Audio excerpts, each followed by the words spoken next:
김영희는 찬바람이 부는 12월 아침, 남편 철수의 등을 바라보며 이상한 기분에 휩싸였습니다. 40해를 함께 산 남편이었어요.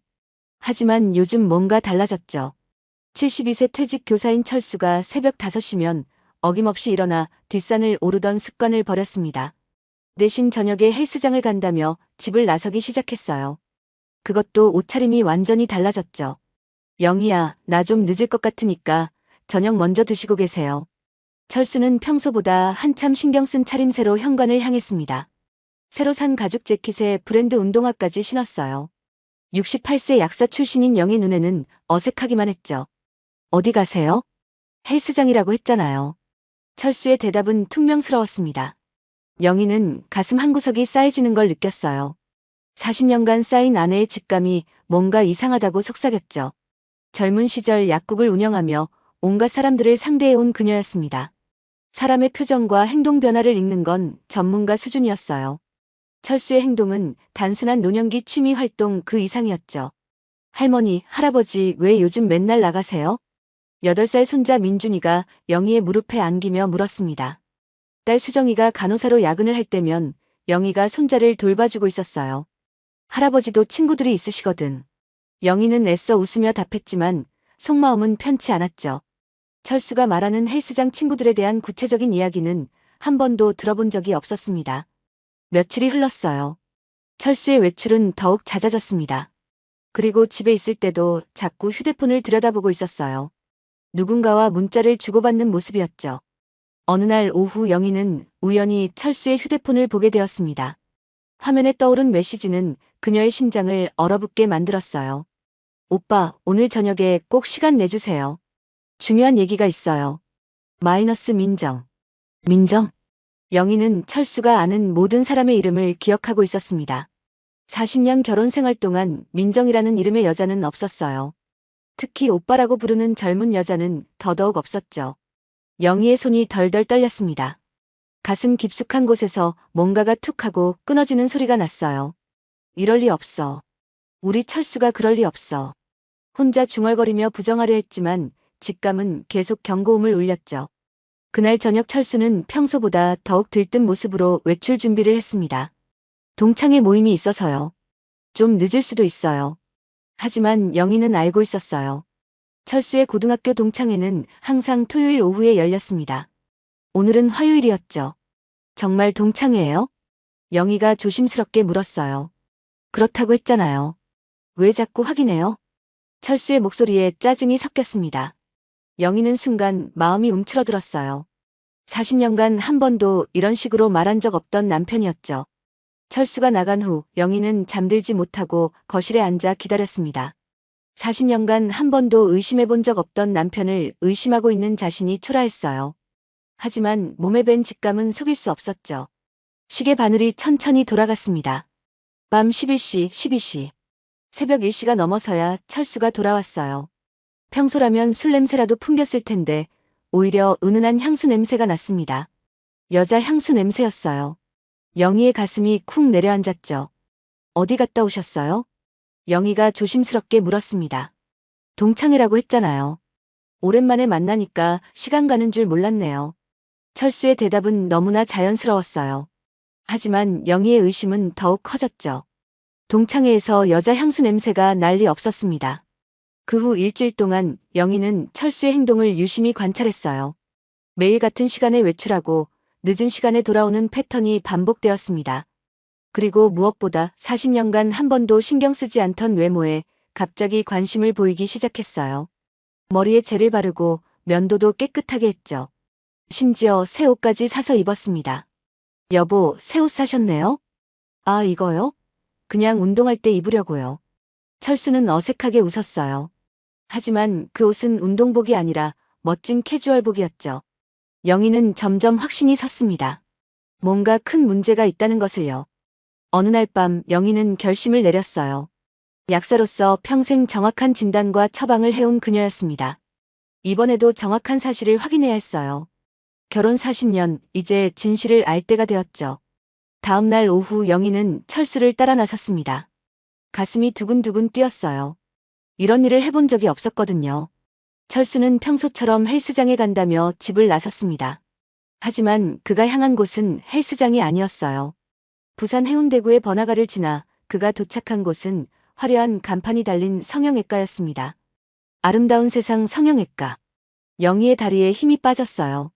성형외과라니. 72세 남자가 성형외과에 무슨 일로 가는 걸까요? 그때 성형외과 입구에서 한 여자가 나왔습니다. 30대 후반으로 보이는 영희보다 한 세대는 젊은 미인이었어요. 하얀 가운을 입은 모습으로 보아 그곳의 의사인 듯했죠. 철수는 그 여자와 반갑게 인사를 나누었습니다. 두 사람의 모습이 너무나 자연스러웠어요. 처음 만난 사이가 아니라는 게 한눈에 보였죠. 안녕하세요, 오빠. 젊은 여자가 밝게 웃으며 철수의 팔짱을 꼈습니다. 팔짱을. 영희는 그 자리에서 주저앉을 뻔했어요. 40년 결혼 생활이 한순간에 무너지는 기분이었죠. 철수와 그 여자는 스스럼 없이 대화하며 근처 카페로 향했습니다. 영희는 멀찍이 따라가며 두 사람을 지켜봤어요. 카페 창문을 통해 보이는 두 사람의 모습은 연인 그 자체였습니다. 손을 맞잡고 마주보며 웃고 있었어요. 영희의 눈에서 눈물이 흘러내렸죠. 이게 꿈이었으면 좋겠어. 하지만 현실이었습니다. 냉혹한 현실이었어요. 약 1시간 후 두 사람은 카페에서 나왔습니다. 헤어지면서 그 여자가 철수의 뺨에 가볍게 뽀뽀를 했어요. 영희는 그 순간 온몸이 얼어붙었습니다. 다리에 힘이 풀려 근처 벤치에 주저앉았죠. 어떻게 이럴 수가 있어? 40년이라는 세월이 한순간에 물거품이 되는 기분이었어요. 집으로 돌아오는 길 영희의 마음은 복잡했습니다. 분노와 슬픔, 그리고 배신감이 뒤섞였어요. 하지만 무엇보다 당황스러웠죠. 이제 어떻게 해야 할지 모르겠었습니다. 집에 도착해서도 영희는 멍하니 앉아 있었어요. 평생 성실한 교사로, 그리고 모범적인 남편으로 살아온 철수였습니다. 그럼 그가 어떻게 이럴 수 있을까요? 저녁 시간이 되어 철수가 돌아왔어요. 다녀왔습니다. 평소와 똑같은 인사였습니다. 하지만 영희 눈에는 모든 게 거짓으로 보였어요. 운동 잘하셨어요? 영희가 담담하게 물었습니다. 네, 땀 좀 흘렸네요. 철수는 태연하게 답했어요. 하지만 몸에서는 여전히 그 여자의 향수 냄새가 났죠. 영희는 참을 수 없었습니다. 여보, 정말 헬스장에 다녀오신 거예요? 왜 그래요? 갑자기. 철수의 표정이 경계하는 빛으로 바뀌었어요. 그냥 궁금해서요. 영희는 더 이상 묻지 않았습니다. 하지만 마음속으로는 결심했어요. 이 문제를 반드시 해결하겠다고요. 그날 밤 영희는 잠들지 못했습니다. 40년 결혼 생활을 되돌아보며 밤새 뒤척였어요. 3번의 유산 끝에 어렵게 낳은 딸 하나, 그 딸이 시집간 후 함께 키운 손자, 그리고 은퇴 후 조용한 노후를 꿈꾸던 계획들이 모두 흔들리고 있었죠. 다음 날 아침 영희는 딸 수정에게 전화를 걸었습니다. 수정아, 엄마 좀 이상한 얘기를 해도 놀라지 마. 엄마, 무슨 일이에요? 간호사인 딸의 차분한 목소리가 위로가 되었어요. 아빠가 요즘 자주 나가시는데 뭔가 이상해. 영희는 조심스럽게 자신이 본 것들을 설명했습니다. 수정은 한동안 침묵을 지키더니 말했어요. 엄마, 확실한 증거를 찾으신 거예요? 성형외과에서 젊은 여자와 만나는 걸 직접 봤어. 수정의 한숨 소리가 들렸습니다. 엄마, 제가 한번 알아볼게요. 의료계는 좁아서 금방 알 수 있어요. 영희는 딸의 말에 조금 위안을 받았어요. 혼자가 아니라는 생각이 들었죠. 그날 오후 영희는 옛 직장 동료인 약사회 김 선배에게도 전화를 걸었습니다. 선배님, 혹시 아름다운 세상 성형외과라고 아세요? 아, 그 병원? 요즘 소문이 안 좋던데. 김 선배의 말에 영희의 귀가 쫑긋해졌어요. 무슨 소문이요? 환자들 사이에서 수술 부작용이 많다는 얘기가 있어. 그런데 원장이 꽤 젊은 여자더라고. 이름이 뭐였더라? 민정인가? 민정. 철수의 휴대폰에서 봤던 바로 그 이름이었어요. 영희는 온몸에 소름이 돋는 것을 느꼈습니다. 좀 더 자세히 알아봐 주실 수 있어요? 그럼 우리 약사회 네트워크로 한번 조사해 볼게. 전화를 끊은 후 영희는 복잡한 심경이었어요. 남편의 불륜도 충격이었지만 그 상대가 문제 있는 의사라는 것도 걱정이었죠. 저녁이 되어 철수가 또다시 외출 준비를 했습니다. 이번에는 영희가 먼저 말을 걸었어요. 여보, 어디 가세요? 아, 그냥 친구들이랑 술 한잔 하려고요. 또 거짓말이었습니다. 철수의 표정에서 영희는 확신할 수 있었어요. 정말요? 그럼 누구와 만나는지 말씀해 주세요. 영희의 목소리에는 40년간 쌓인 아내로서의 권위가 담겨 있었습니다. 철수는 잠시 당황한 듯 보였지만 곧 태어난 척했어요. 왜 그래요? 갑자기 캐묻고. 캐묻는 게 아니라 궁금해서요. 40년 같이 살면서 이렇게 자주 나가신 적이 없잖아요. 영희의 말에 철수는 짜증스러운 표정을 지었습니다. 아, 답답해. 나도 내 인생이 있는 거 아니에요? 그 말을 듣는 순간 영희는 뭔가 크게 잘못되었음을 직감했어요. 40년 동안 한 번도 그런 말을 하지 않던 철수였습니다. 내 인생이라는 표현은 마치 지금까지의 결혼 생활을 부정하는 것 같았어요. 영희의 가슴 깊숙한 곳에서 무언가가 꺾이는 소리가 났죠. 철수가 나간 후 영희는 거실 소파에 털썩 주저앉았습니다. 가슴이 답답해서 숨쉬기가 힘들었어요. 40년이라는 세월이 한순간에 무너지는 기분이었죠. 내 인생이라니. 철수의 말이 계속 머릿속을 맴돌았습니다. 그럼 지금까지 함께한 40년은 뭐였을까요? 영희는 눈물을 훔치며 생각에 잠겼어요. 며칠 동안 영희는 잠을 이루지 못했습니다. 철수와 그 젊은 여의사의 모습이 머릿속에서 떠나지 않았어요. 밥맛도 없고 손자 민준이와 놀아줄 기력도 없었죠. 할머니, 왜 계속 울어요? 민준이가 영희의 얼굴을 손으로 만지며 물었습니다. 아니야, 할머니 안 울어. 영희는 억지로 웃으며 답했어요. 하지만 눈물은 계속 흘러내렸죠. 그러던 중 딸 수정에게서 전화가 왔습니다. 엄마, 아름다운 세상 성형외과 원장 이민정에 대해 알아봤는데요. 영희의 심장이 쿵 뛰었어요. 뭐라고 했어? 37세이고 이혼한 여자예요. 그런데 문제가 있어요. 무슨 문제? 영희는 숨을 죽이고 기다렸습니다. 의료계에서 평판이 별로 안 좋아요. 환자들 사이에서 수술 부작용 얘기가 많이 돌고 병원 운영도 상당히 상업적이라는 소문이 있어요. 영희는 머리가 어지러웠어요. 철수가 그런 여자와 관계를 맺고 있다는 것이 믿어지지 않았습니다. 평생 성실하게 살아온 남편이었는데 도대체 언제부터 이렇게 변한 걸까요? 엄마, 더 자세한 조사를 해볼까요? 응, 부탁해. 영희는 떨리는 목소리로 답했어요. 그날 밤 약사회 김 선배에게서도 연락이 왔습니다. 영희야, 이민정에 대해 더 알아봤는데 상당히 문제가 많은 여자야. 어떤 문제요? 일단 의사 자격은 있지만 전문의 과정을 제대로 밟았는지 의심스러워. 그리고 환자들 사이에서 의료사고 얘기가 계속 나오고 있어. 영희는 가슴이 철렁했어요. 의료사고요? 응, 성형수술 부작용이 심각한 경우가 여러 건 있었대. 그런데도 병원에서는 환자 탓으로 돌리고 있어. 김 선배의 말을 들으며 영희는 분노가 치밀어 올랐습니다. 그런 여자와 철수가 바람을 피우고 있다니요. 선배님, 혹시 더 자세한 정보를 얻을 수 있을까요? 내가 아는 의료진 내부 고발자가 있어. 한번 연결해 줄게. 다음 날 저녁 철수는 또다시 외출했습니다. 이번에는 영희도 뒤따라 나갔어요. 철수는 지난번과 같은 성형외과로 향했습니다. 그리고 그 여자 민정과 만났죠. 영희는 멀리서 두 사람을 지켜봤어요. 민정은 철수의 팔을 다정하게 끼고 걸었습니다. 마치 연인처럼요. 영희의 가슴에 비수가 꽂히는 것 같았어요. 두 사람은 고급 레스토랑으로 들어갔습니다. 영희는 창문 너머로 그들을 봤어요. 철수는 민정을 바라보며 행복한 미소를 짓고 있었습니다. 40년간 영희에게 보여준 적 없는 표정이었죠. 어떻게 저런 표정을 지을 수가 있어? 영희는 주먹을 꽉 쥐었어요. 분노와 슬픔이 동시에 밀려왔습니다. 식사를 마친 두 사람은 손을 잡고 나왔어요. 그리고 근처 호텔로 향했습니다. 영희는 더 이상 볼 수 없었어요. 다리에 힘이 풀려 그 자리에 주저앉았죠. 이제 정말 끝이구나. 40년 결혼 생활이 완전히 끝났다는 생각이 들었습니다. 집으로 돌아온 영희는 밤새 울었어요. 3번의 유산 끝에 어렵게 낳은 딸, 함께 키운 손자, 그리고 행복한 노후를 꿈꿨던 모든 계획이 무너졌습니다. 다음 날 아침 영희는 결심했어요. 더 이상 이 상황을 방치할 수 없었습니다. 직접 철수에게 물어보기로 했죠. 저녁에 철수가 돌아왔을 때였어요. 여보, 얘기 좀 해요.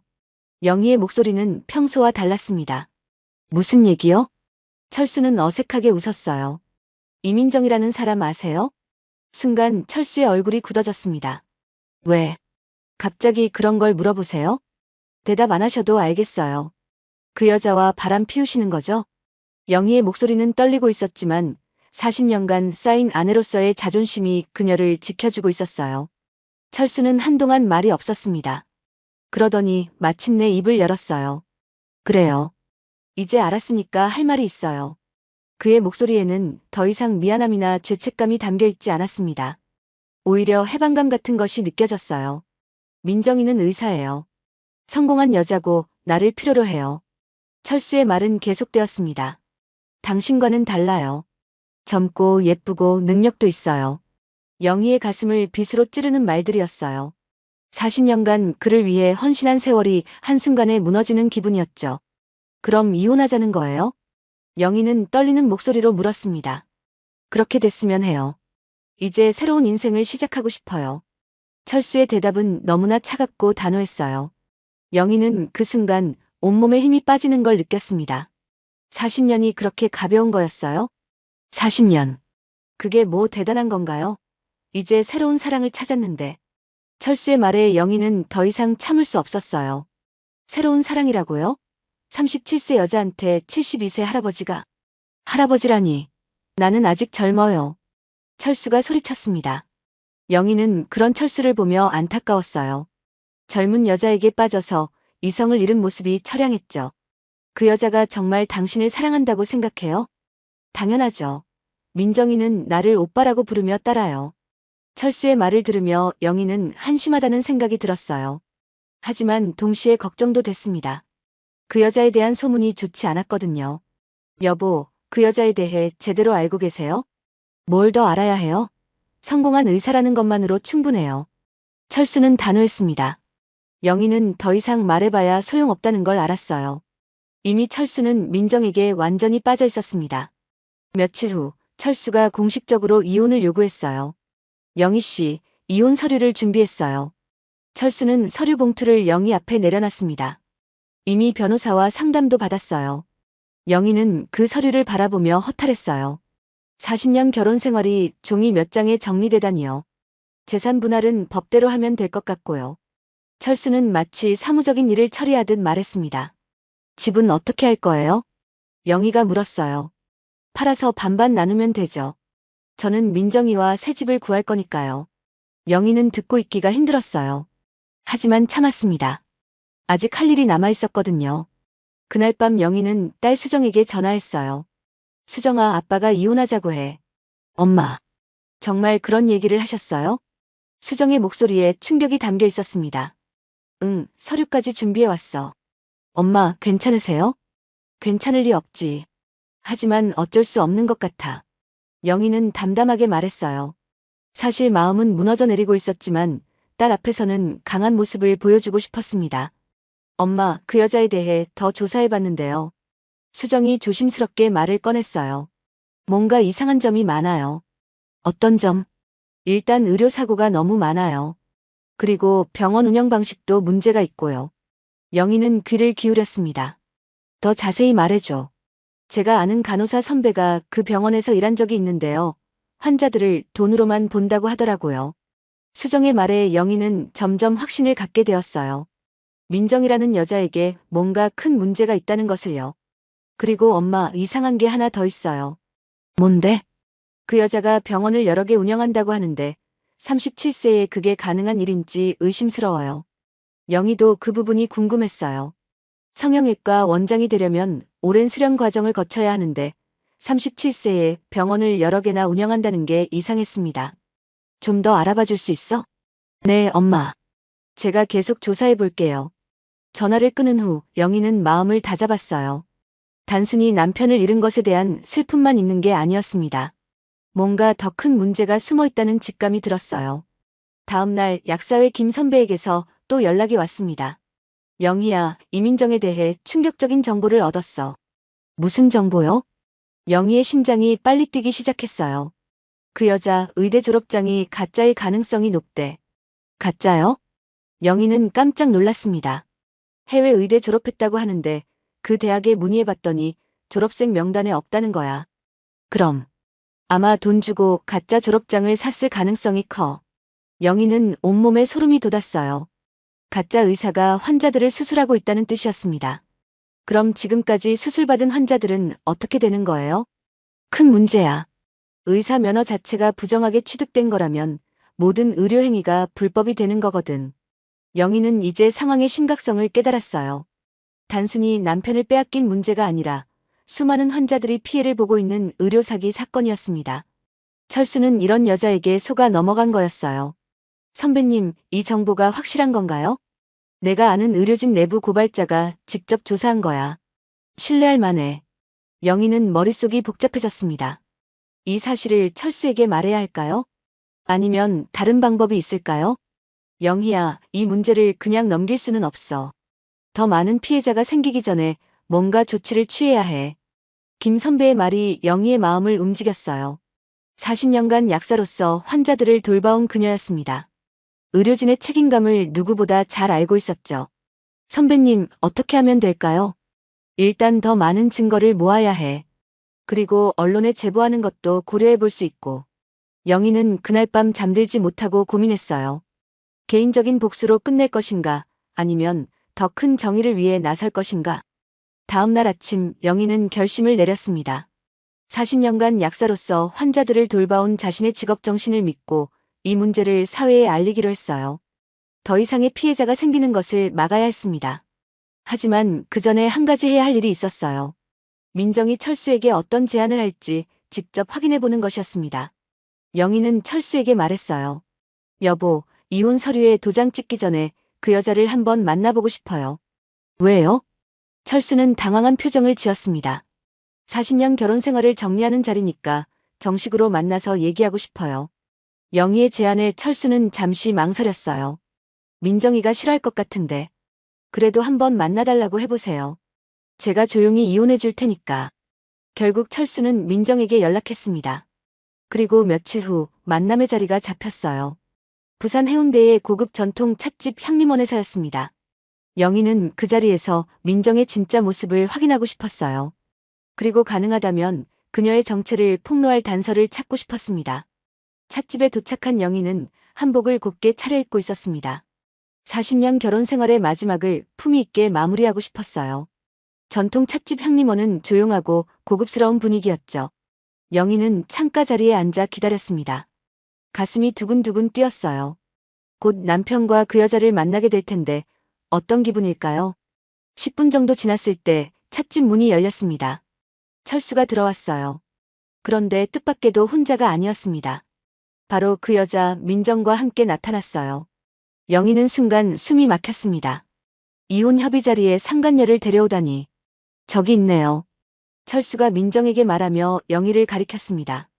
두 사람이 함께 다가오는 모습을 보며 영희는 분노가 치밀어 올랐어요. 하지만 꾹 참았습니다. 오늘은 중요한 날이었거든요. 이분이 민정 원장님이에요. 철수는 마치 자랑스러운 듯 민정을 소개했습니다. 민정은 명품 핸드백을 든 채 영희를 위아래로 훑어보며 냉소적인 미소를 지었어요. 안녕하세요. 많이 들었어요. 민정의 인사는 형식적이었습니다. 37세의 젊은 나이였지만 그녀의 얼굴에는 여러 번의 성형수술 흔적이 엿보였어요. 코와 눈 주변이 부자연스럽게 도드라져 보였죠. 앉으세요. 영희는 최대한 차분하게 말했습니다. 세 사람이 테이블에 앉았어요. 분위기는 냉랭했습니다. 차 주문하시겠어요? 웨이터가 다가와 물었어요. 전통차 3잔 주세요. 영희가 주문했습니다. 민정은 지루한 듯 시계를 보며 말했어요. 시간이 별로 없어서요. 빨리 얘기했으면 좋겠는데. 영희는 민정의 말투에서 교양 없음을 느꼈습니다. 의사라는 사람이 예의도 모르는군요. 할머니, 저희가 왜 이렇게 만나자고 했는지 아시죠? 민정이 영희를 할머니라고 부르는 순간 영희의 혈압이 치솟는 것을 느꼈어요. 나이 차이가 있다고 해도 남의 남편을 빼앗고 와서 할머니라니.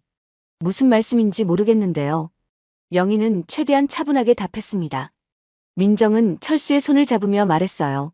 오빠가 저와 새로운 시작을 하려고 해요. 할머니도 이해해 주셨으면 해요. 철수는 민정의 말에 고개를 끄덕이며 덧붙였습니다. 영희 씨, 우리 이제 정리합시다. 민정이는 의사 원장이에요. 성공한 여자라고요. 그의 말투에는 민정에 대한 자랑과 영희에 대한 무시가 동시에 담겨 있었어요. 영희는 그런 철수를 보며 안타까웠습니다. 72세 노인이 젊은 여자에게 완전히 넘어간 모습이 처량했어요. 그래서 어떻게 하자는 거예요? 영희가 물었습니다. 민정은 가방에서 서류를 꺼내며 말했어요. 할머니, 이혼 도장 찍으시면 병원 하나 줄게요.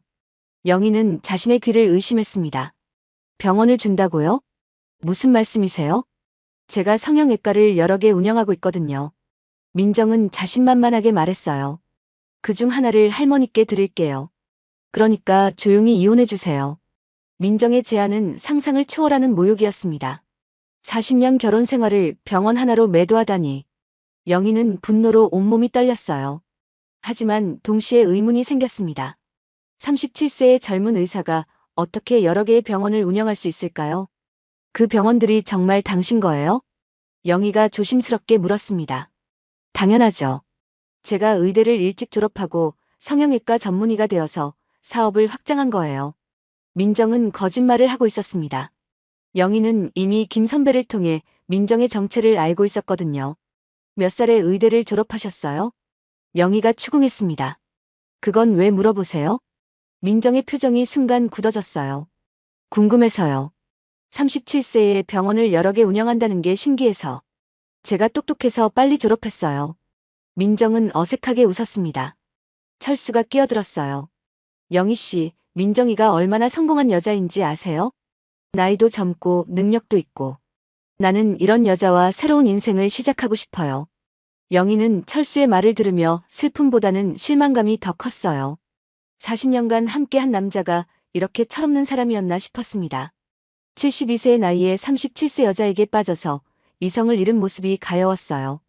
그럼 그 병원을 언제 보여주실 거예요? 영희가 갑자기 물었습니다. 민정과 철수가 놀란 표정을 지었어요. 좋아요. 도장 찍어드릴게요. 하지만 조건이 있어요. 영희의 말에 두 사람이 더욱 당황했습니다. 약속하신 병원을 먼저 보여주세요. 확인하고 나서 도장 찍을게요. 민정은 당황한 듯 보였지만 곧 웃으며 말했어요. 그럼요. 언제든지 보여드릴 수 있어요. 하지만 영희는 그녀의 눈빛에서 무언가 숨기고 있다는 느낌을 받았습니다. 그럼 언제 볼 수 있을까요? 다음 주쯤? 민정이 애매하게 답했어요. 왜 다음 주예요? 오늘 당장 보면 안 되나요? 영희가 추궁하자 민정의 얼굴이 굳어졌습니다. 지금은 좀 바빠서요. 그럼 내일은 어때요? 내일도 수술이 있어서. 민정은 계속 핑계를 댔어요. 영희는 확신했습니다. 이 여자가 거짓말을 하고 있다는 것을요. 그럼 병원 주소라도 알려주세요. 제가 직접 가볼게요. 그건 왜 굳이 주소까지. 민정이 당황하고 있을 때 철수가 끼어들었어요. 영희 씨, 왜 이렇게 까다롭게 구시는 거예요? 까다로운 게 아니라 확실히 하고 싶은 거예요. 영희는 단호하게 말했습니다. 40년 결혼 생활을 정리하는 일인데 대충 할 수는 없잖아요. 민정이 가방에서 명함을 꺼냈어요. 이게 제 병원 명함이에요. 영희가 명함을 받아보니 아름다운 세상 성형외과라고 적혀 있었습니다. 이게 주실 병원이에요? 아니요.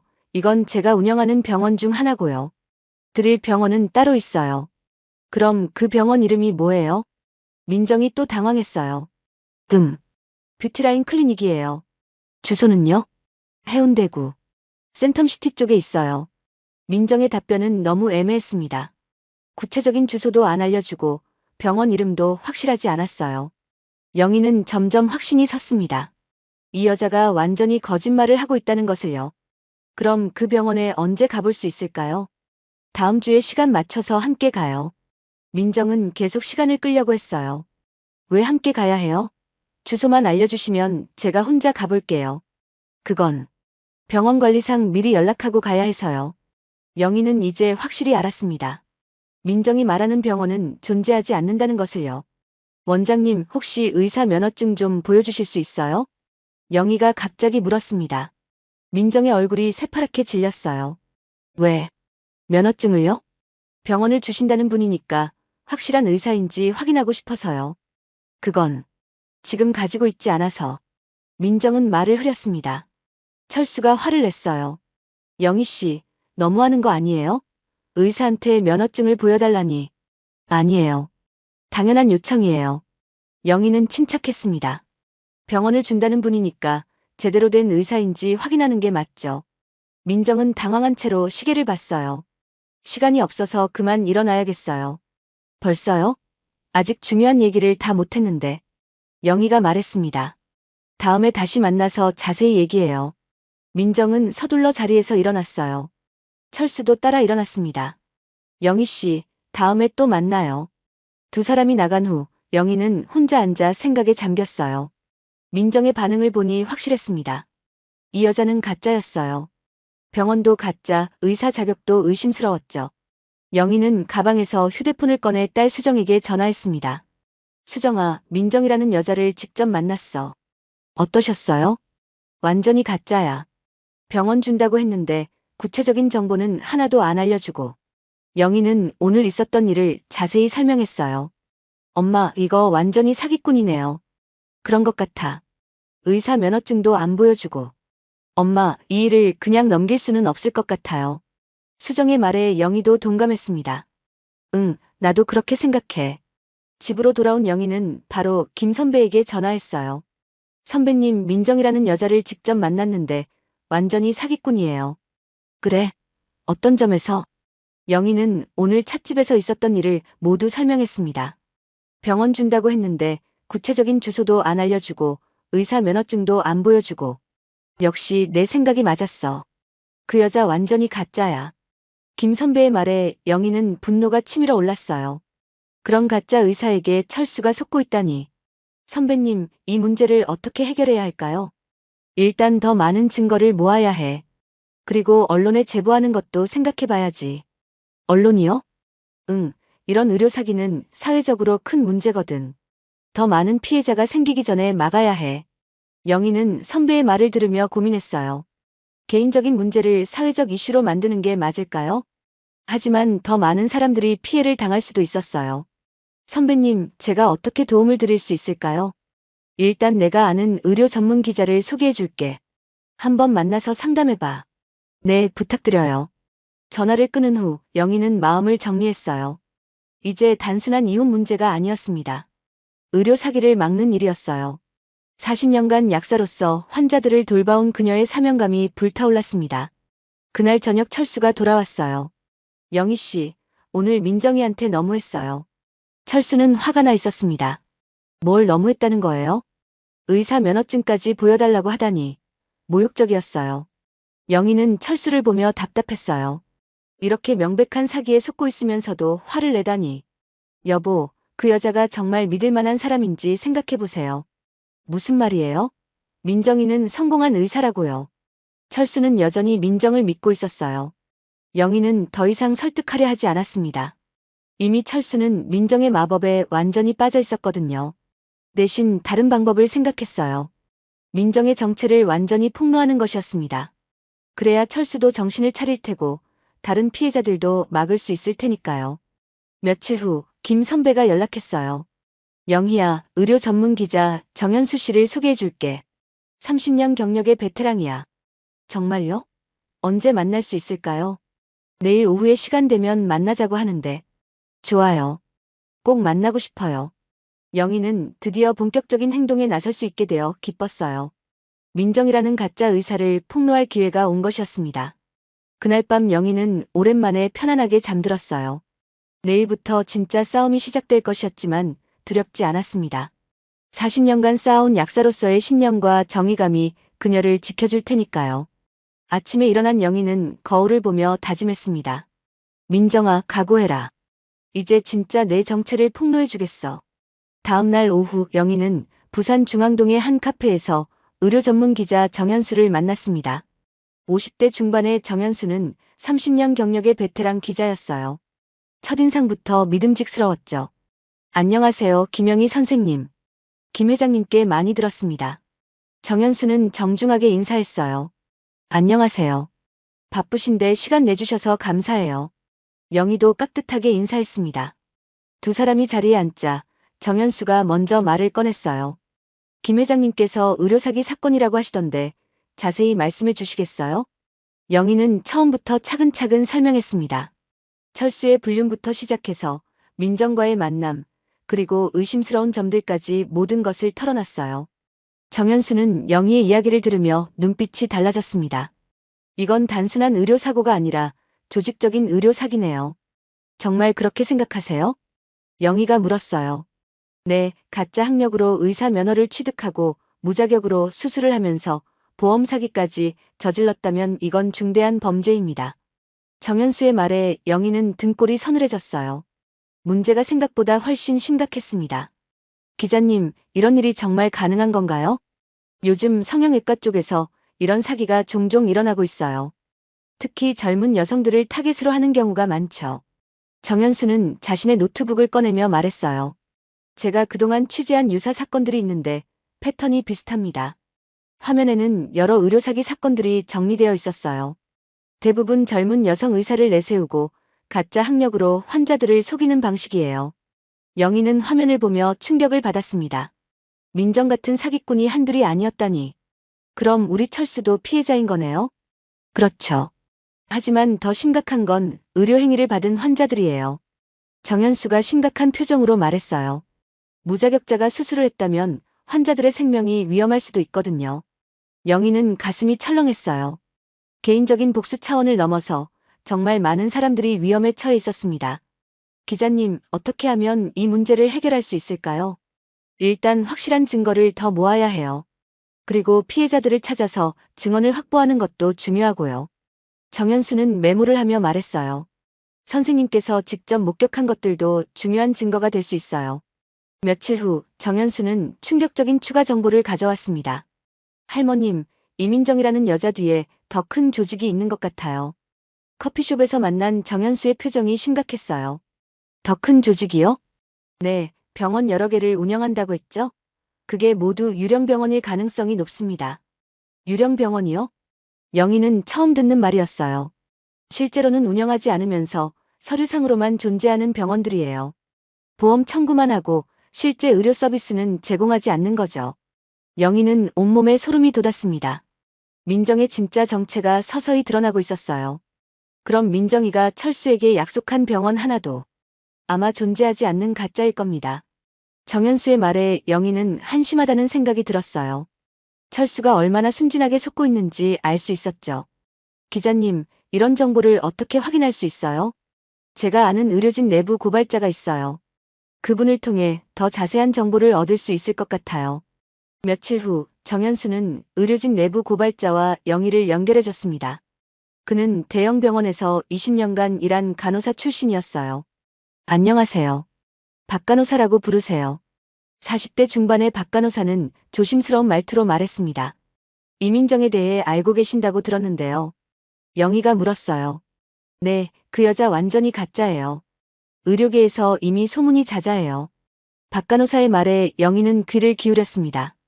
어떤 면에서 가짜인가요? 일단 의대 졸업장부터 가짜예요. 해외 의대 나왔다고 하는데 그 대학에 확인해 보니까 졸업생 명단에 없더라고요. 영희는 숨이 막혔어요.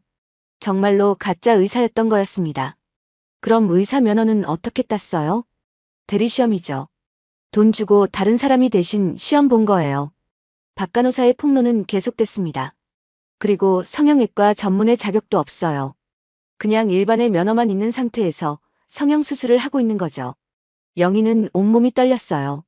무자격자가 환자들의 얼굴을 칼로 자르고 있다는 뜻이었습니다. 그럼 지금까지 수술받은 환자들은 많은 피해를 보고 있어요. 저도 그 병원에서 나온 환자들을 여러 명 봤는데 상태가 심각했어요. 박 간호사는 가방에서 사진들을 꺼냈어요. 이건 민정이 병원에서 수술받고 부작용이 생긴 환자들 사진이에요. 사진을 본 영희는 충격을 받았습니다. 얼굴이 심하게 일그러지고 염증이 생긴 젊은 여성들의 모습이었어요. 이렇게 심각한 부작용이? 네, 무자격자가 수술하니까 이런 일이 생기는 거죠. 영희는 가슴이 아팠어요. 꽃 같은 나이에 이런 피해를 당한 젊은이들이 안타까웠습니다. 병원에서는 뭐라고 해요? 환자 탓으로 돌려요. 체질상 부작용이 생겼다, 관리를 잘못했다 이런 식으로. 박 간호사의 말에 영희는 분노가 치밀어 올랐어요. 환자들을 속이고 망가뜨리고 책임까지 떠넘기다니. 혹시 이런 피해자들과 연락할 수 있을까요? 가능해요. 제가 연결해 드릴게요. 며칠 후 영희는 민정병원의 피해자들을 직접 만났습니다. 첫 번째로 만난 건 20대 대학생 김미영이었어요. 안녕하세요. 연락받고 왔어요. 미영은 마스크를 쓰고 있었지만 눈 주변에 부자연스러운 모습이 보였습니다. 혹시 마스크 벗어도 될까요? 영희가 조심스럽게 물었어요. 미영이 마스크를 벗자 영희는 깜짝 놀랐습니다. 눈 주변이 심하게 함몰되어 있었어요. 이게 쌍꺼풀 수술받고 나서 이렇게 됐어요. 미영은 울먹이며 말했어요. 처음에는 괜찮을 거라고 했는데 점점 심해졌어요. 영희는 미영의 손을 잡으며 위로했습니다. 많이 힘들었겠어요. 네, 사람들 만나는 것도 무서워졌어요. 학교도 제대로 못 다니고 있어요. 미영의 사연을 들으며 영희는 마음이 아팠어요. 꽃 같은 나이에 이런 상처를 안고 살아가야 한다니. 두 번째로 만난 건 30대 주부 이은정이었어요. 저는 코 수술을 받았는데요. 은정의 코는 심하게 비뚤어져 있었습니다. 수술 받기 전에는 괜찮았는데 지금은 숨쉬기도 힘들어요. 병원에서는 뭐라고 하던가요? 처음에는 붓기라고 했어요. 그런데 6개월이 지나도 그대로더라고요. 은정은 한숨을 쉬었어요. 재수술해달라고 했더니 돈을 더 내라고 하더라고요. 세 번째로 만난 건 40대 회사원 박선이었어요. 저는 지방흡입 수술을 받았는데요. 선이는 허벅지 부분을 가리키며 말했어요.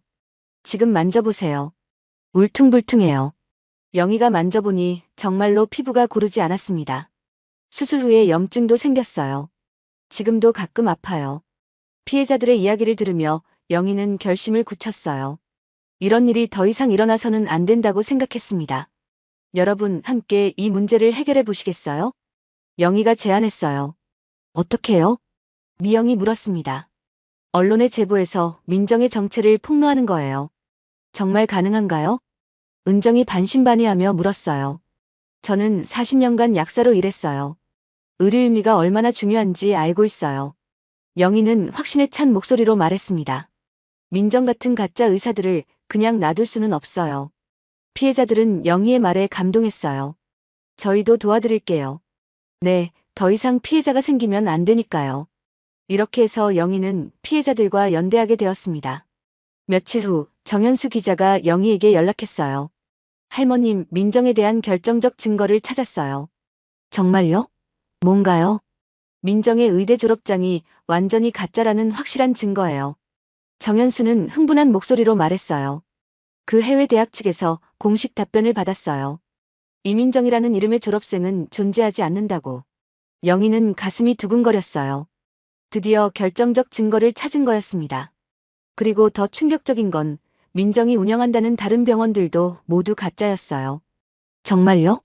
네, 주소지에 가보니까 병원이 아니라 빈 사무실이거나 아예 다른 업체였어요. 영희는 온몸에 소름이 돋았어요. 민정이 철수에게 약속한 병원도 당연히 가짜였을 것입니다. 기자님, 이제 기사를 쓸 수 있겠어요? 네, 충분한 증거가 모였어요. 기자회견도 준비하고 있어요. 영희는 기뻤어요. 드디어 민정의 정체를 세상에 알릴 수 있게 된 거였습니다. 그날 저녁 영희는 철수에게 마지막으로 경고했어요. 여보, 민정이라는 여자에 대해 다시 한번 생각해보세요. 또 그 얘기예요? 지겹네요.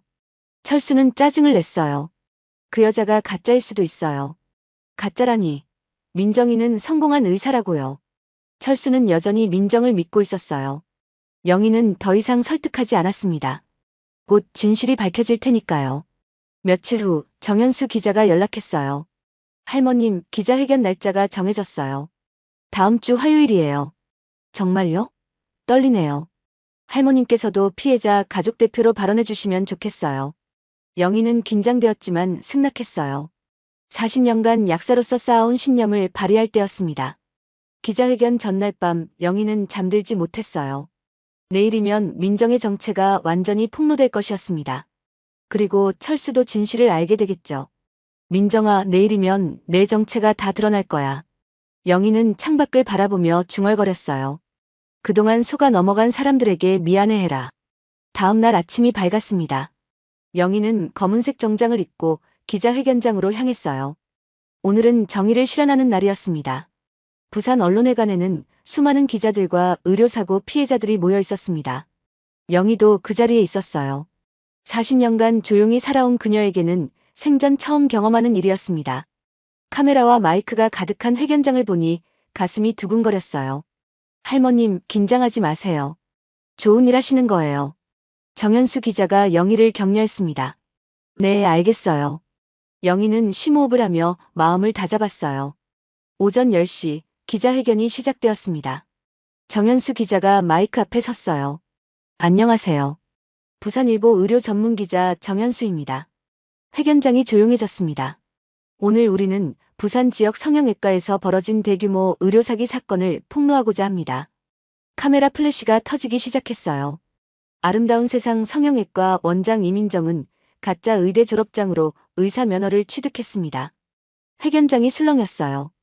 그리고 무자격 상태에서 수많은 환자들을 수술해왔습니다. 기자들이 메모를 하기 시작했어요. 또한 실존하지 않는 유령 병원들을 이용해 보험 사기를 저질러왔습니다. 정현수는 준비한 자료를 들어보이며 말했어요. 이것은 이민정의 가짜 의대 졸업장입니다. 그리고 이것은 그 대학에서 받은 공식 답변서입니다. 이민정이라는 졸업생은 존재하지 않는다고 명시되어 있어요. 기자들의 질문이 쏟아지기 시작했어요. 언제부터 이런 사기를 저질러 온 건가요? 피해자 규모는 어느 정도인가요? 보건당국은 왜 이런 일을 방치했나요? 정현수는 차근차근 답변했어요. 최소 3년간 이런 사기를 저질러 온 것으로 보입니다. 현재까지 확인된 피해자만 50명이 넘어요. 보건당국의 관리 소홀도 문제가 있었다고 봅니다. 이제 피해자들의 증언 시간이었어요. 첫 번째로 김미영이 발언대에 섰습니다. 안녕하세요. 저는 이민정 병원에서 쌍꺼풀 수술을 받은 김미영입니다. 미영은 떨리는 목소리로 말했어요. 수술 후 이렇게 되었습니다. 미영이 마스크를 벗자 회견장에서 탄식이 나왔어요. 심하게 함몰된 눈 주변이 고스란히 드러났습니다. 20대 여대생인 제가 이제 사람들 앞에 나서기가 무서워요.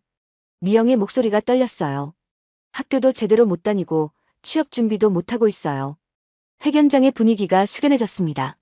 두 번째로 이은정이 나섰어요. 저는 코 수술을 받았는데 지금 숨쉬기도 힘든 상태입니다. 은정의 비뚤어진 코를 본 기자들이 충격을 받았어요. 아이가 둘 있는 엄마인데 이런 모습으로 아이들 앞에 서기가 부끄러워요. 은정은 울먹이며 말했어요. 제 수술비로 또 1,000만 원을 요구하더라고요. 우리 같은 서민이 어디서 그런 돈을 구해요? 세 번째로 박선희가 증언했어요. 저는 지방흡입 수술 후 심각한 부작용을 겪고 있습니다. 선희는 허벅지 사진을 보여줬어요. 울퉁불퉁하고 염증이 생긴 모습에 기자들이 놀랐습니다. 병원에서는 제 관리 탓이라고 하더라고요. 무책임하기 그지없어요. 피해자들의 증언이 끝나고 이제 영희의 차례였어요. 영희는 떨리는 다리로 발언대에 섰습니다. 40년간 조용히 살아온 그녀에게는 큰 도전이었어요. 안녕하세요. 저는 40년간 약사로 일한 김영희입니다. 영희의 목소리는 떨리고 있었지만 40년간 쌓인 전문가로서의 신념이 그녀를 지탱해 주었어요. 저는 이민정이라는 여자 때문에 개인적으로도 큰 피해를 입었습니다. 회견장이 조용해졌어요. 하지만 오늘 이 자리에 선 것은 개인적인 복수 때문이 아닙니다. 영희는 한 호흡 가다듬고 말을 이었어요. 의료진의 양심이 얼마나 중요한지 누구보다 잘 알고 있기 때문입니다. 영희의 목소리가 점점 힘을 얻었어요. 이민정이라는 여자는 의사의 탈을 쓴 사기꾼입니다. 환자들의 생명과 건강을 돈벌이 수단으로만 생각하는 악질입니다. 회견장에서 박수가 터져 나왔어요. 더 이상 이런 가짜 의사들이 환자들을 속이는 일이 없어야 합니다. 영희의 목소리에는 분노와 정의감이 담겨 있었어요. 의료는 돈벌이가 아니라 생명을 살리는 신성한 일입니다. 영희의 발언에 더 큰 박수가 터져 나왔습니다. 기자회견이 끝난 후 각 방송사와 신문사에서 이 소식을 대대적으로 보도했어요. 부산 성형외과 원장, 가짜 의사로 밝혀져. 무자격 의사가 3년간 환자 50여 명 수술. 의료 사기단 조직적 범행 의혹. 뉴스를 본 사람들은 충격을 받았어요. 특히 민정의 병원을 다녔던 환자들은 더욱 분노했습니다. 한편 기자회견을 지켜본 철수는 집에서 멍하니 앉아 있었어요. 텔레비전에서 나오는 민정의 사진을 보며 믿을 수 없어 했습니다. 이럴 리 없어. 민정이가 가짜일 리 없어. 하지만 증거는 너무나 명확했어요. 가짜 졸업장, 피해자들의 증언, 유령 병원들. 모든 것이 민정이 사기꾼이라는 사실을 보여주고 있었습니다. 철수는 무너져 내렸어요. 72세의 나이의 젊은 여자에게 완전히 속아 넘어간 자신이 한심했습니다.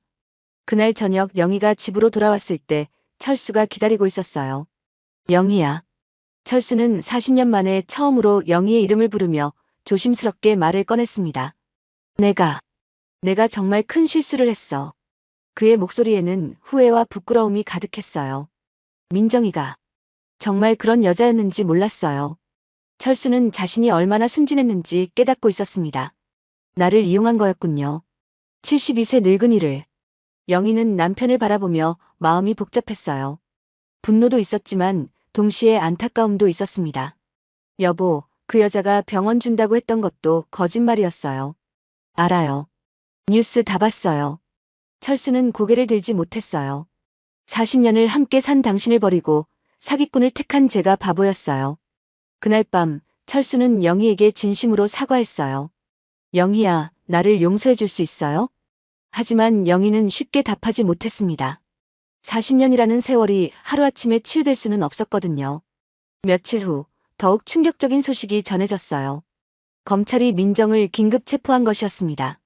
이민정, 의료법 위반 및 사기 혐의로 구속. 뉴스에서는 수갑을 찬 민정이 경찰서로 연행되는 모습을 보여줬어요. 한때 자신만만했던 그녀의 모습은 온데간데 없었습니다. 초라하고 비참한 모습이었어요.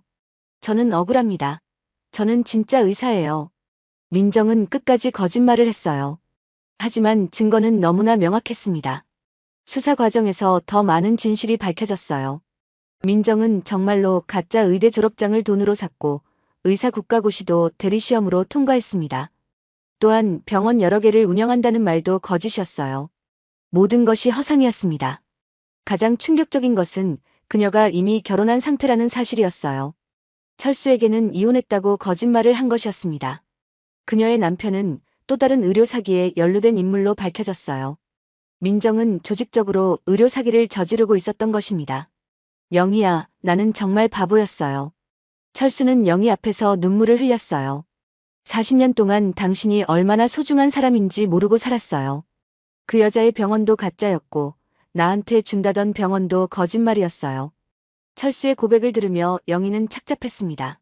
남편이 사기를 당한 것을 보니 분노보다는 측은함이 앞섰어요. 여보, 이제 정신 차리셨어요?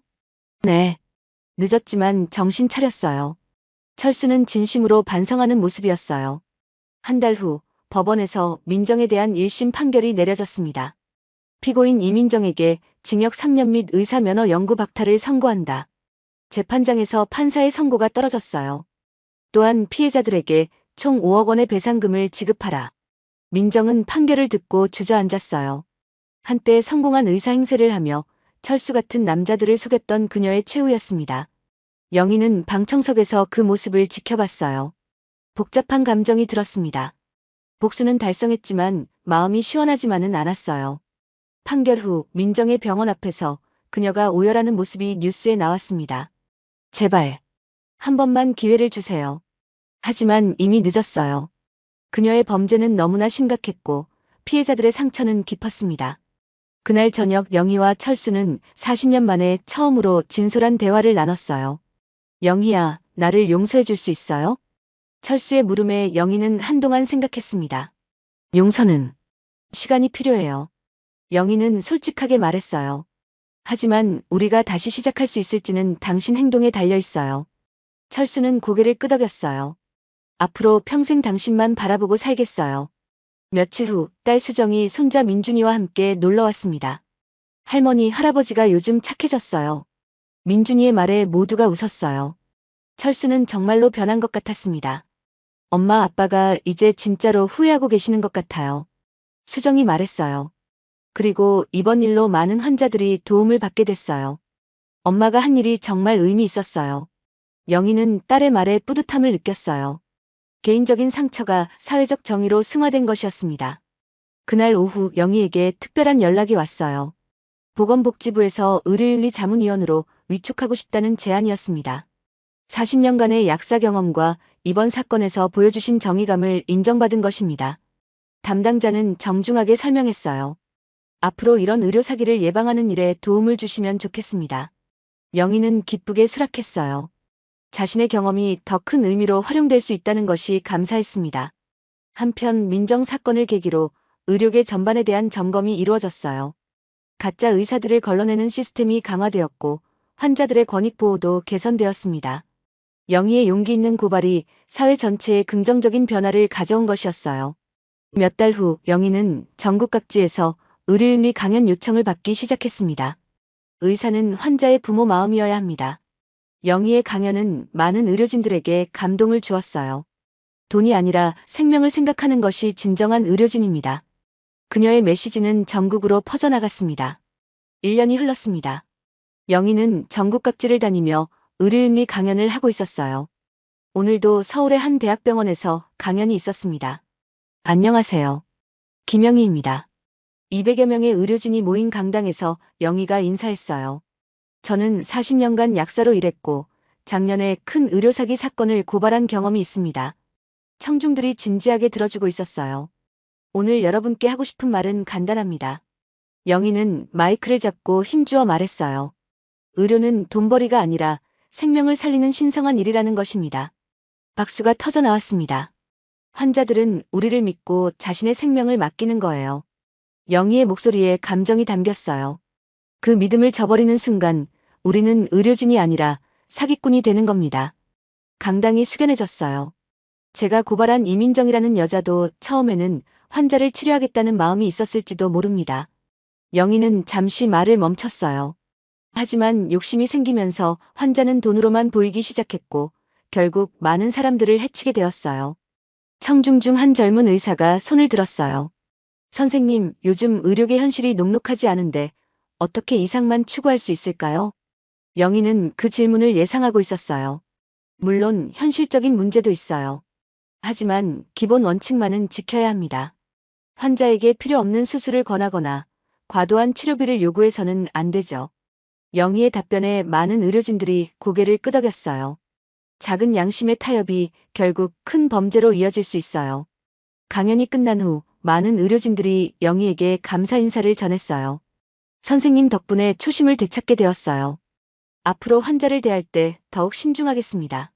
영희는 뿌듯한 마음으로 집으로 향했어요. 자신의 아픈 경험이 이렇게 좋은 일에 쓰이다니 기분이 좋았습니다. 부산 집에 도착하니 철수가 저녁을 준비하고 있었어요. 다녀오셨어요? 강연 잘 되셨나요? 1년 전과는 완전히 다른 모습이었습니다. 예전의 건방진 태도는 온데간데 없고 영희를 배려하는 모습이었어요. 네, 잘했어요. 고마워요. 영희는 소파에 앉으며 답했어요. 오늘 저녁은 뭐예요? 영희 씨가 좋아하는 미역국이랑 생선구이 했어요. 철수는 앞치마를 두르고 있었습니다.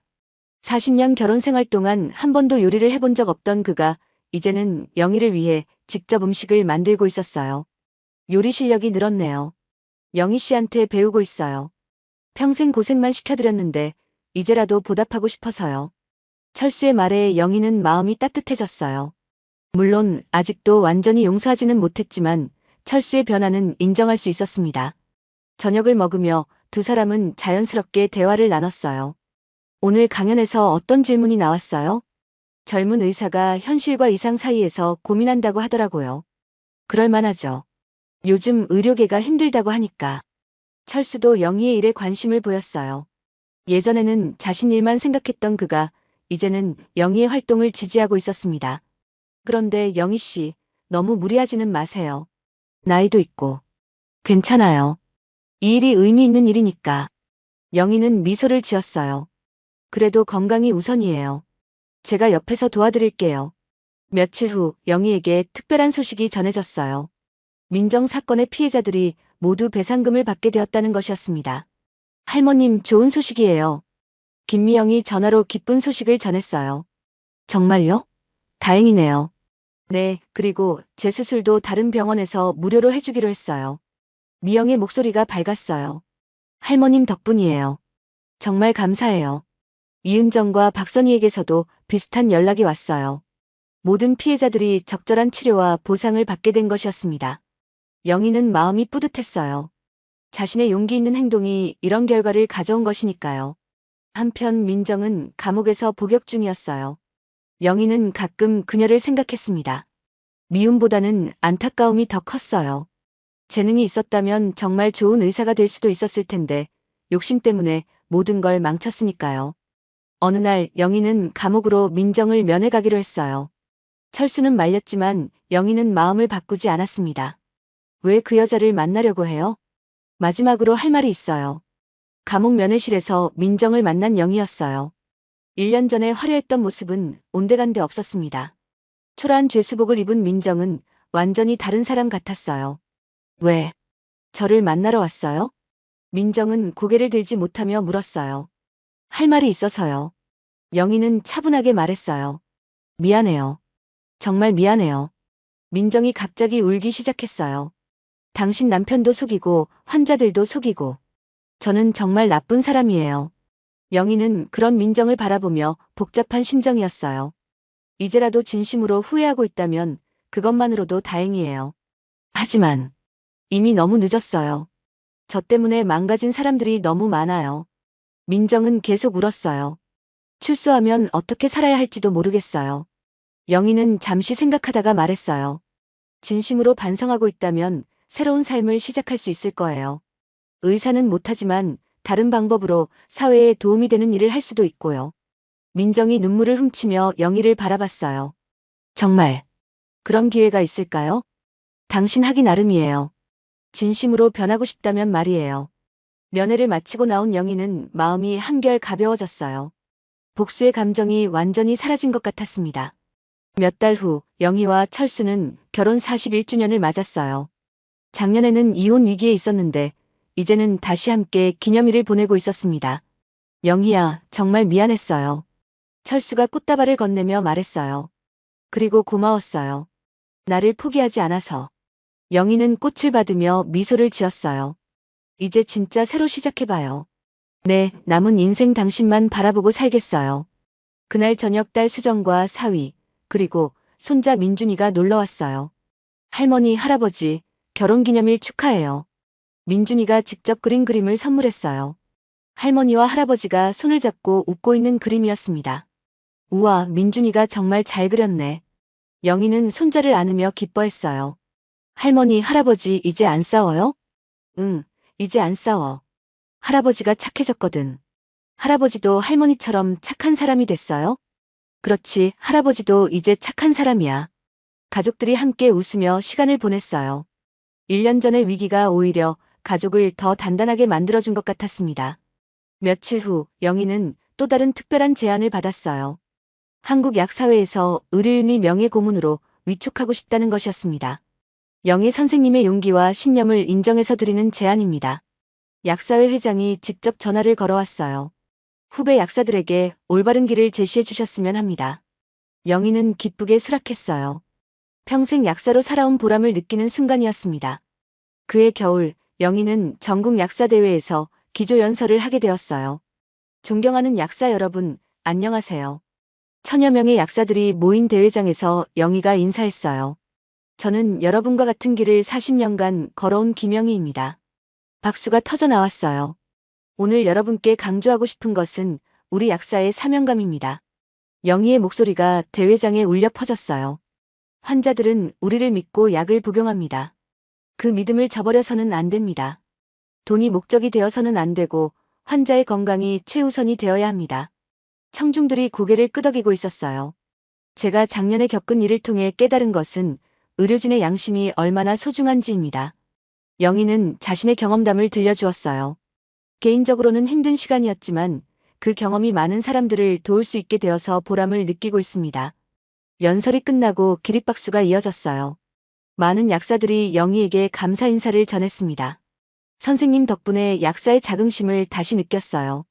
앞으로 환자를 대할 때 더욱 신중하겠습니다. 영희는 뿌듯한 마음으로 집으로 돌아왔어요. 2년이 흘렀습니다. 영희는 이제 전국적으로 유명한 의료윤리 전문가가 되어 있었어요. 각종 매체에서 인터뷰 요청이 끊이지 않았고 강연 일정도 빼곡했습니다. 하지만 무엇보다 기쁜 것은 가정이 평화로워진 것이었어요. 철수는 정말로 변했습니다.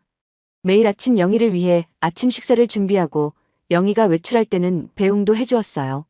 조심히 다녀오세요. 건강이 제일 중요해요. 네, 걱정 마세요. 영희는 철수의 변화에 만족하고 있었어요. 비록 민정 사건으로 큰 상처를 받았지만 결과적으로는 더 나은 관계가 되었으니까요. 어느 날 영희는 민정에게서 편지를 받았어요. 감옥에서 보낸 편지였습니다. 김영애 선생님께. 영희는 편지를 열어보았어요. 선생님 안녕하세요. 이민정입니다. 먼저 진심으로 사과드립니다. 선생님 가정에 큰 상처를 드려서 정말 죄송합니다. 편지는 진심 어린 사과로 시작되었어요. 감옥에서 지내면서 제 잘못을 깊이 반성하고 있습니다. 선생님께서 면회 오셔서 해주신 말씀을 계속 생각하고 있어요.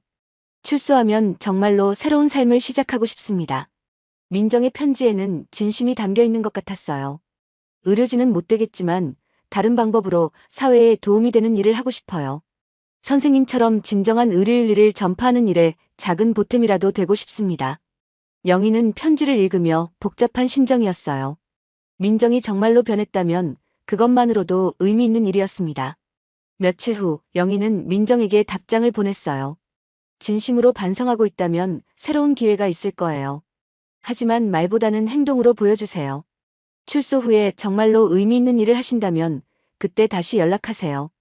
시간이 흘러 민정이 출소했다는 소식을 들었어요. 그녀는 정말로 새로운 삶을 시작했습니다.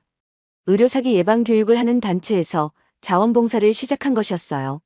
저 같은 실수를 하지 마세요. 민정은 젊은 의료진들에게 자신의 경험을 솔직하게 털어놓았어요. 욕심을 부리는 순간 모든 것을 잃게 됩니다.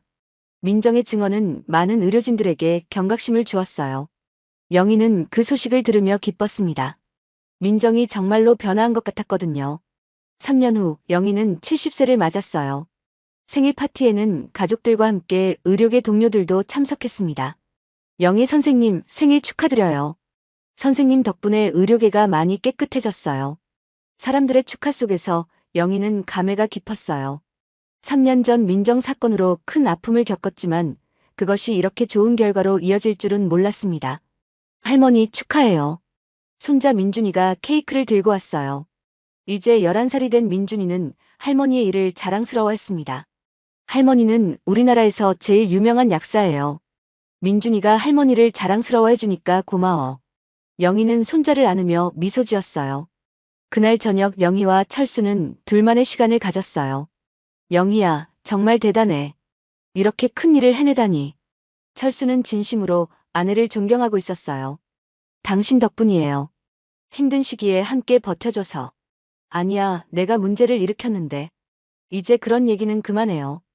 우리 앞으로만 보자고요. 두 사람은 손을 잡고 창밖을 바라봤어요. 부산 앞바다에 석양이 지고 있었습니다. 영희야, 앞으로도 계속 이런 좋은 일 하고 싶어? 당연하죠. 건강이 허락하는 한 계속할 거예요. 그럼 내가 계속 옆에서 도와줄게. 고마워요. 영희는 철수의 손을 꽉 잡았어요. 위기를 통해 더욱 단단해진 그들의 사랑이었습니다. 현재 영희는 여전히 전국을 다니며 의료윤리 강연을 하고 있어요. 그녀의 메시지는 변함없습니다. 의료진은 환자의 부모 마음을 가져야 합니다. 돈이 아니라 생명을 생각하는 것이 진정한 의료입니다. 민정 사건을 계기로 의료계는 많은 변화를 겪었어요. 가짜 의사를 걸러내는 시스템이 강화되었고 환자들의 권익도 향상되었습니다. 영희의 용기 있는 고발이 사회 전체에 긍정적인 영향을 미친 것이었어요. 그리고 무엇보다 영희와 철수의 관계는 그 어느 때보다 좋아졌습니다. 43년째 결혼 생활을 이어가고 있는 그들은 이제 진정한 동반자가 되었어요. 여보, 오늘 강연은 어디서 해요? 대구 의대에서요. 의대생들 대상으로. 젊은 친구들에게 좋은 영향 주고 오세요. 네, 다녀올게요. 영희는 가방을 들고 현관으로 향했어요. 철수가 문까지 배웅해 주었습니다. 조심히 다녀와요. 사랑해요. 나도 사랑해요. 40년 넘게 살면서 처음으로 주고받는 사랑 고백이었어요. 위기를 통해 더욱 깊어진 사랑이었습니다. 영희는 기차를 타고 대구로 향하며 창밖을 바라봤어요. 3년 전 민정과의 만남이 이렇게 큰 변화를 가져올 줄은 상상도 못했습니다. 개인적인 상처가 사회적 정의로 승화되고 가족관계도 더욱 돈독해졌어요. 모든 일에는 다 이유가 있나 봐. 영희는 혼자 중얼거리며 미소를 지었어요. 앞으로도 그녀의 의료윤리 전파 활동은 계속될 것입니다. 한 사람의 용기가 얼마나 많은 변화를 만들어낼 수 있는지를 보여준 영희의 이야기는 많은 사람들에게 감동과 교훈을 주고 있어요. 그리고 철수와의 사랑도 계속 이어질 것입니다. 40년의 결혼 생활을 거쳐 새롭게 시작하는 그들의 사랑 이야기는 아직 끝나지 않았어요. 진정한 사랑은 나이와 시간을 초월한다는 것을 보여주는 아름다운 결말이었습니다. 완.